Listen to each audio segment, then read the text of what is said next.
नमस्कार, आप देख रहे हैं बिहार में राकेश और बुलेटिन की शुरुआत बड़ी खबर से करेंगे। राज्यसभा चुनाव के लिए एनडीए का बड़ा फैसला। उपेंद्र कुशवाहा एनडीए के समर्थित उम्मीदवार होंगे। राष्ट्रीय लोक मोर्चा ने आधिकारिक ऐलान कर दिया है 5 मार्च को बिहार विधानसभा में वो नामांकन करेंगे। एनडीए के सभी घटक दलों के नेता मौजूद रहेंगे।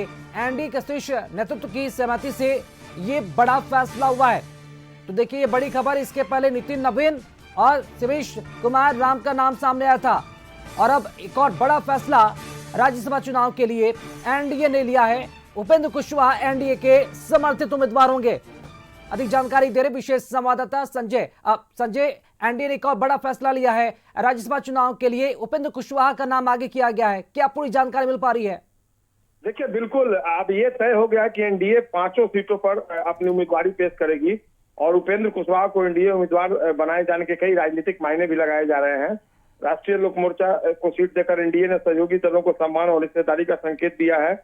जो उपेंद्र कुशवाहा हैं, उनकी ओबीसी वोट पर पकड़ रही है, खासकर पुरी और कुशवाहा पर, और ये समाज के प्रभावशाली नेता माने जाते हैं। इनकी उम्मीदवारी से इस वर्ग में एनडीए अपनी पकड़ और मजबूत करना चाहता है। बिहार की राजनीति में बदलते समीकरणों के बीच यह फैसला गठबंधन की एकजुटता और राजनीतिक तालमेल को भी दर्शाता है।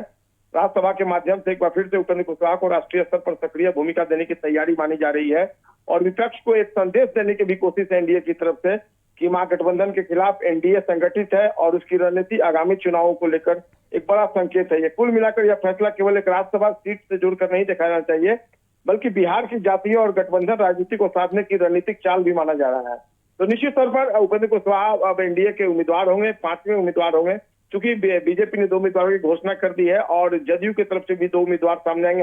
आधिकारिक तौर पर इसका ऐलान नहीं हुआ है, लेकिन उपेंद्र कुशवाहा भी 5वें उम्मीदवार होंगे। तो काफी दिलचस्प लड़ाई होगी 5वीं सीट को लेकर, चूंकि तेजस्वी यादव ने भी कहा कि उनके भी उम्मीदवार खड़े होंगे 5वीं सीट के लिए। तो ऐसे में आने वाले समय में 5 तारीख संजय, चूंकि एक ही दिन में 3 उम्मीदवारों का ऐलान किया गया है, क्या लगता है कि जो 2 नाम बचे ऐलान कब तक कर दिया जाएगा?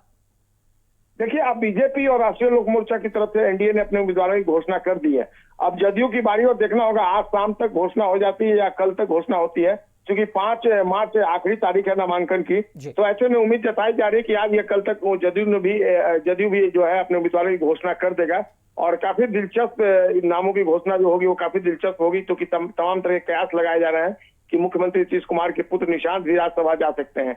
रामनाथ ठाकुर का करीब करीब तय माना जा रहा है। हालांकि आखिरी मुहर जो है वो आज से कल तक लगनी तय मानी जा रही है। नजरें टिकी रहेंगी कि बाकी बचे 2 उम्मीदवार कौन होंगे, जिसका ऐलान जेडीयू की तरफ से किया जाता है। बहुत शुक्रिया आपका संजय, खबर पर जानकारी के लिए।